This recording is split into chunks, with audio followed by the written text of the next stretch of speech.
Bienvenue dans ce nouvel épisode de C'est pas dans ta tête. Je suis ravie de vous retrouver toutes les 2 semaines pour un nouvel épisode.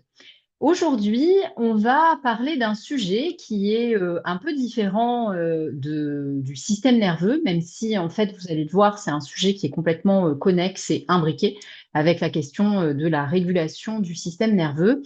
C'est le sujet des modes d'attachement. Et plus précisément, je voudrais aborder aujourd'hui avec vous le sujet des modes d'attachement et de leur influence sur nos relations, et en particulier les relations amoureuses.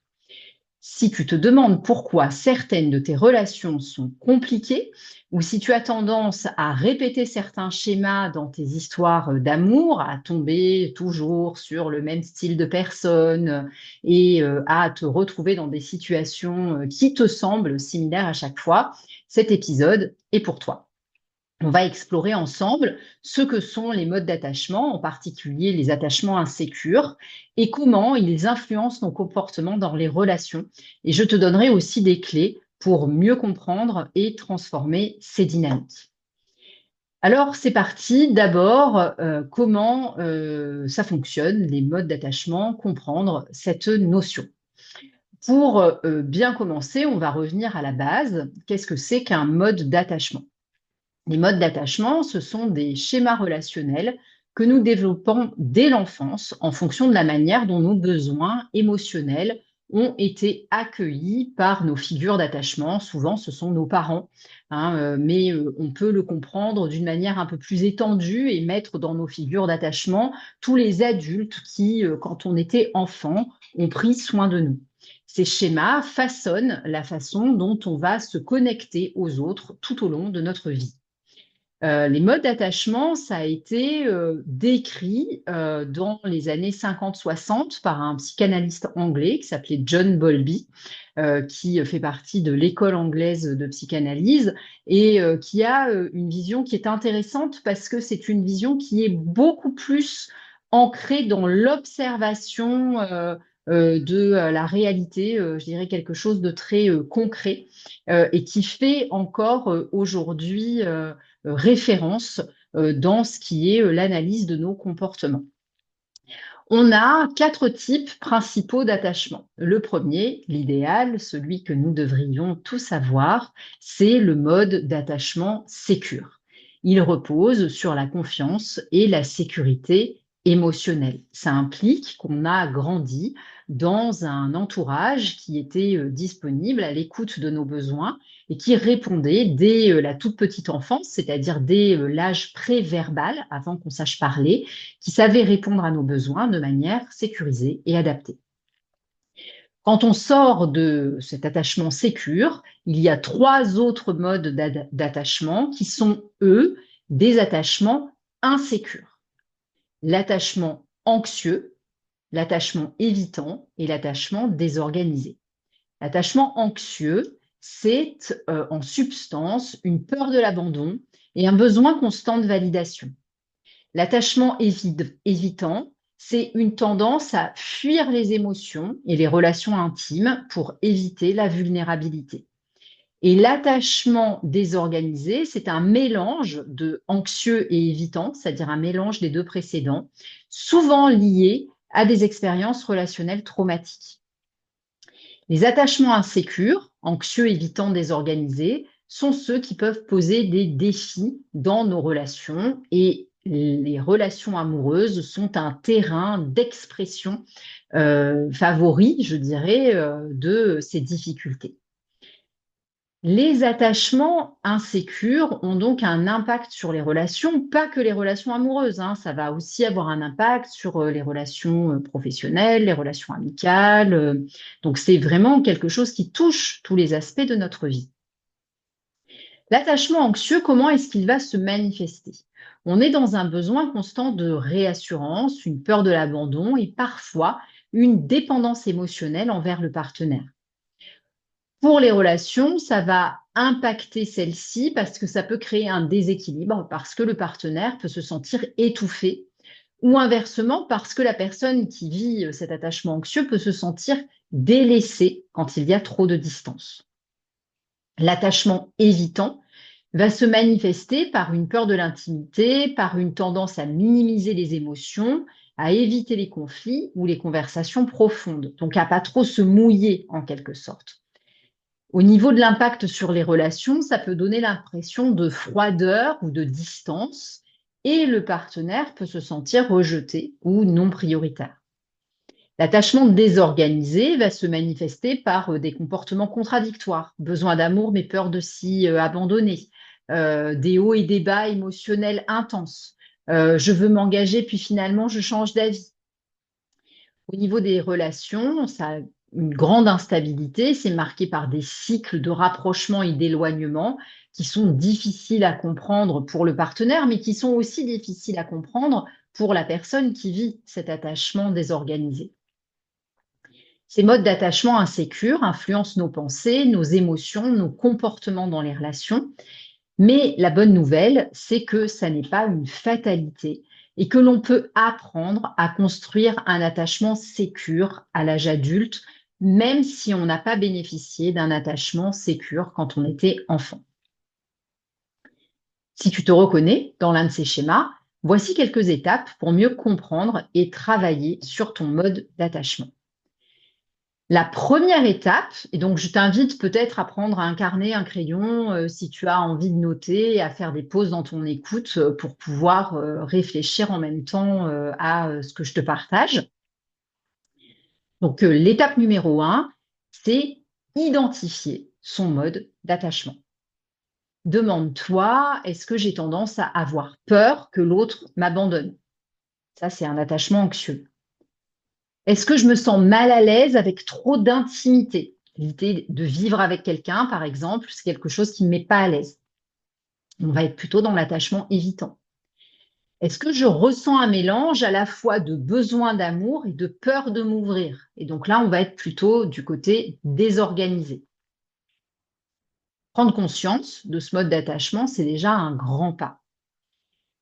Ça ne veut pas dire que tu fais mal les choses, que c'est de ta faute, que tu as un problème, que tu débloques, hein. Ça veut dire simplement que quand tu étais enfant, petit, tu as été confronté à un mode de fonctionnement, à des figures d'attachement des adultes qui ont répondu d'une certaine manière à tes besoins ou pas répondu du tout à tes besoins, et que pour survivre, tu as développé des stratégies d'adaptation qui ont fini par fonder tes croyances et ton mode de rapport au monde et à ceux qui t'entourent.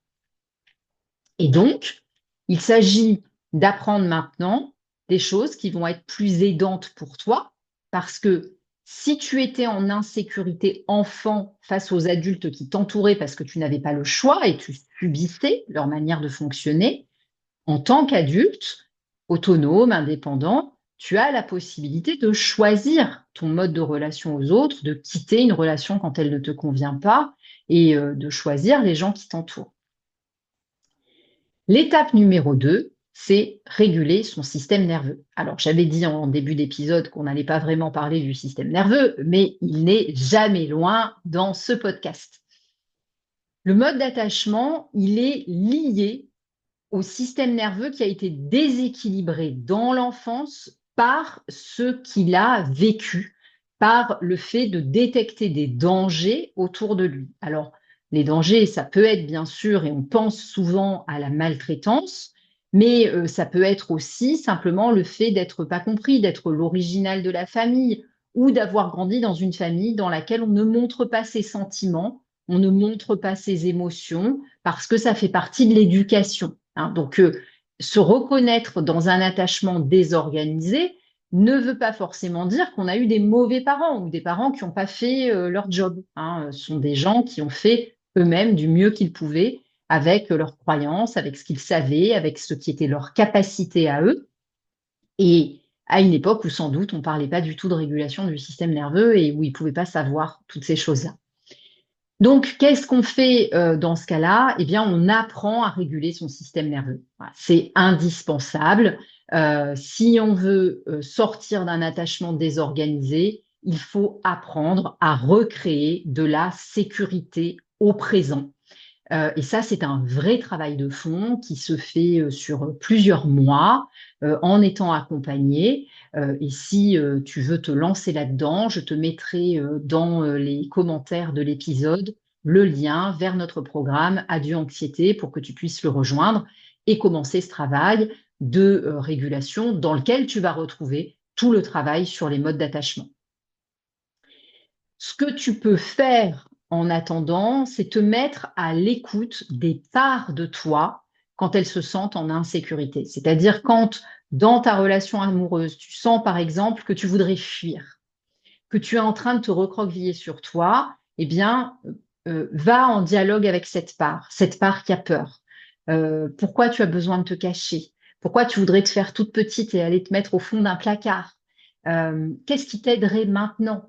Et ça va te permettre de commencer à entrer en dialogue avec tes besoins, avec tes peurs, et d'aller rappeler que ici et maintenant, tu es une adulte et que peut-être tu peux vivre quelque chose qui est 100% désagréable, mais que tu es en sécurité. L'étape numéro 3, c'est d'aller travailler sur les relations. Travailler sur sa relation, ça veut dire quoi? Ça veut dire d'abord adopter ce qu'on appelle une communication consciente. Exprimer ses besoins de manière claire et bienveillante à son partenaire. On ne peut pas attendre de notre partenaire qu'il devine ce qu'on a dans notre tête ou qu'il réponde à nos besoins avant même qu'on les ait formulés. Surtout qu'il y a de grandes chances pour qu'on ait soi-même un partenaire qui ait un mode d'attachement insécure. Donc, deux modes d'attachement insécures qui se parlent ensemble, et ben, ça fait souvent des choses où on ne se comprend pas. Donc, par exemple, quand je n'ai pas de nouvelles de toute la journée, je ressens de l'insécurité. Est-ce qu'il te serait possible de me rassurer en m'envoyant un SMS dans le courant de la journée ou de répondre à un de mes SMS quand je t'écris? Ensuite, la pratique de la sécurité émotionnelle. Entoure-toi de personnes qui respectent tes limites et te soutiennent émotionnellement. On a souvent tendance, surtout quand on souffre d'anxiété, à penser qu'on a un problème et qu'on devrait faire un effort pour pouvoir être mieux adapté au monde et aux personnes qui nous entourent. Guérir son anxiété, c'est repartir à l'envers, c'est-à-dire repartir de nos besoins et de nos limites pour aller voir est-ce qu'on n'a pas oublié quelque chose en route. Et donc, ça passe souvent par le fait de faire un certain tri dans les personnes qui nous entourent. Alors, bien sûr, pas du jour au lendemain.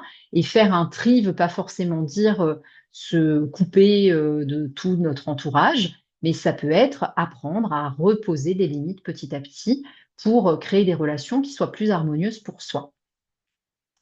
Et enfin, ça peut être passé par un accompagnement à deux. Hein. La thérapie de couple, c'est un espace qui peut permettre de recréer du dialogue. Alors parfois, sans aller jusqu'à de la thérapie, ça peut être un coaching de couple, hein, si on n'a pas envie de donner une connotation trop psy à ce qu'on va mettre en place, et qui va permettre d'apprendre cette communication consciente, d'apprendre cette sécurité émotionnelle à deux pour pouvoir mieux fonctionner et mettre en place dans un terrain neutre des bases vraiment solides à cette relation. Ce que je voudrais que tu retiennes de cet épisode, c'est que les modes d'attachement que l'on développe dès notre naissance, en fait, influencent profondément la manière dont on aime et dont on se connecte aux autres. C'est vrai pour soi et c'est vrai pour les gens qui nous entourent. Si on se reconnaît dans un mode d'attachement insécure, ou si tu reconnais ton conjoint dans un mode d'attachement insécure, ça ne veut pas dire que c'est la catastrophe et qu'il faut se mettre à chercher quelqu'un qui a un mode d'attachement sécure. D'abord parce que beaucoup de gens ont un attachement plus ou moins insécure et que c'est quelque chose qui se bâtit. Hein. Donc, ça ne veut pas dire qu'il faut claquer la porte et jeter sa relation à la poubelle. On fait ça en travaillant sur soi-même, en régulant son système nerveux et en travaillant ses relations avec ce prisme de la régulation, de l'écoute de ses besoins et de l'écoute des besoins de l'autre. Si cet épisode t'a éclairé et que tu n'es pas très au fait de toutes les questions de régulation du système nerveux, parce que tu viens d'arriver sur le podcast, je te recommande l'écoute des premiers épisodes du podcast dans lesquels je décris en détail le fonctionnement du système nerveux, les différents états du système nerveux, comment on peut le réguler. Tu trouveras des épisodes avec des exercices à ce sujet-là. Je te remercie pour ton écoute et je te dis à bientôt sur un prochain épisode de C'est pas dans ta tête.